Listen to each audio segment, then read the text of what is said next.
Hey guys, and welcome to a brand new video here on FPL Now, your #1 source for tips, tricks, and everything you need to know for fantasy Premier League football. Today is a big one. We're going to be going over some wildcard drafts for Game Week 7. A lot of people are activating the chip today. Are you? Let me know in the comment section down below. Leave a like if you're excited for the video. Let's try and hit 15. And of course, subscribe if you're brand new. Let's get into the video. So, starting things off, what we're going to do in today's video is go over 3 different wildcard drafts for Game Week 7. They all contain 3 Chelsea players because their fixture swing is just too good to miss out on. And one has like 5 midfielders, 2 strikers. One has obviously 3 strikers, 4 midfielders. One has 3 premiums. There's some pretty good drafts here, so let's get into the first one. So in net we have Foster and Sanchez. So of course Sanchez, a part of Brighton's ridiculous season so far. I mean, they might actually go top of the table today if they win. I am recording this before the game on Monday, obviously. But yeah, they could actually top the Premier League table if they win today, which they could. They're playing Crystal Palace. Sanchez is just, like I say, a really, really good option. He's cheap, and like I say, Brighton's defense has just been really, really good. As well as that, I think if you're wildcarding, you have to bring in Foster, not just because he's an absolute legend, but also because he's kind of nailed at the moment. I think the main goalkeeper at Watford has picked up like quite a big injury. So for now, Foster is their #1, and for 4 mil to get us like a definite goalkeeper, like why wouldn't you bring him in? So yeah, I think Sanchez and Foster are both really, really good options for net. Anyway, the back 5, we have Rudiger, Trent, Williams, Alonso, and Livramento. Now, of course, price rises are a thing. Some of these players might be a little bit more expensive because I obviously brought them in earlier. I haven't obviously got Rudiger and Alonso, which is why their price is 5.9 and 5.6. Alonso got another price rise last night, by the way. Everybody just jumping on him for this fixture swing. So if you're going to play your wild card, play it now because he might even go up to 6 mil. I could see Rudiger going up to 5.7 as well. But yeah, I don't really need to go over Rudiger and Alonso. I mean, their fixtures are just ridiculous. Like, look at all those green 2s. Like, that is an FPL dream right there. And if it's a team like Chelsea as well, where you know they're going to get returns, they're going to keep clean sheets, you have to just jump on as many players as possible. So yeah, Rudiger and Alonso, obviously a staple for this wild card. We're bringing in Trent as well. I mean, at that Brentford game, I was completely wrong. I said it'd be 1-0. I was completely wrong about that. It was 3-3. What a game, my lord. Probably the best game of the Premier League season so far. Trent didn't really do anything. He only came out with 1 point. And they do have City at home next, which is going to be a difficult fixture. They do actually have interesting fixtures over the next like 4 or 5. They have like a bad fixture, good fixture, bad fixture, good fixture. And then obviously when they get to Game Week 12, they've got some nice fixtures up until they play Tottenham in Game Week 18, which at the moment isn't even a tough fixture because they got absolutely destroyed by Arsenal last night. Williams is just there because he's a 4 mil defender and he's just playing every game. He's getting literally no points though. He's either getting 1 or 0. He's picking up a yellow card every week. And obviously Norwich is just conceding so many goals. So, I mean, he's just there for bench fodder. If he comes in, he's going to get you 1 point, but it's just nice to have someone that plays for 4 mil. So, as well as that, we have Livramento, who, again, is just nailed. And I think Southampton's fixtures do change very soon.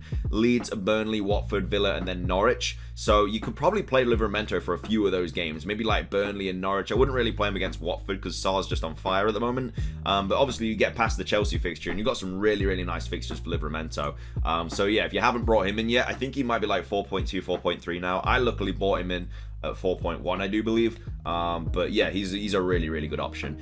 In midfield, we have Salah, Gray, Grealish, Smith Rowe, and Sarr. So I'm not really a huge fan of this midfield, and you could probably change it a little bit. You could get Grealish out, but I'm going to tell you why I've put him in, and that is because their fixture change is pretty good soon. So obviously they play Liverpool away.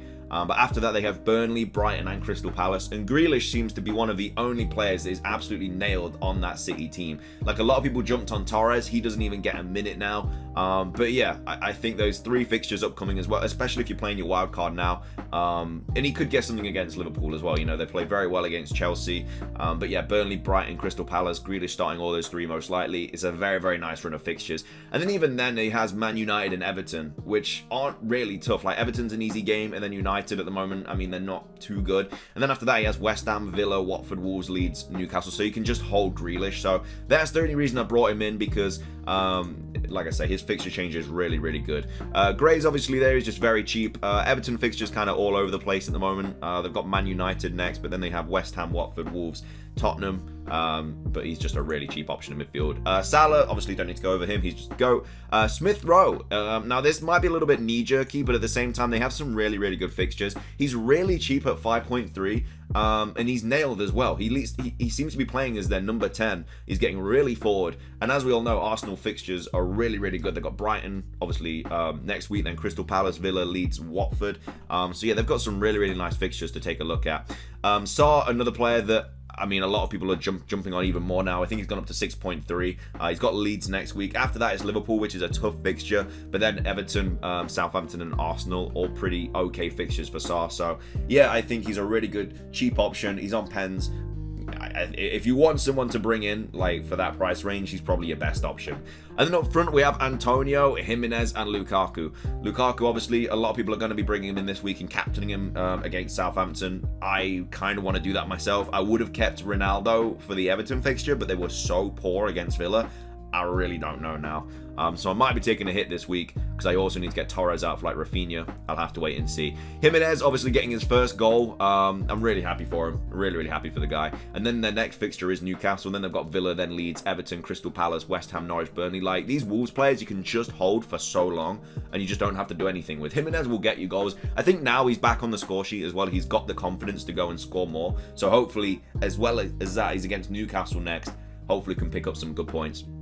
And then finishing things off, Antonio got another goal at the weekend, and now they play Brentford at home, which again, Brentford a tough side, and then Everton, Tottenham, Villa, Liverpool, Wolves, Man City. I think a lot of people are going to probably be jumping off Antonio around game week 11, and then maybe bringing him in back game week 16, just because they've got some really bad fixtures here, like Liverpool, City, Chelsea, 3 of the games, which aren't really too desirable. But that is my first wildcard draft for game week 7. I think if you're playing it this week, you just have to bring in Chelsea assets, and you're going to fall behind if you don't have any going into game week 7. So that's also the Grealish kind of wildcard draft as well.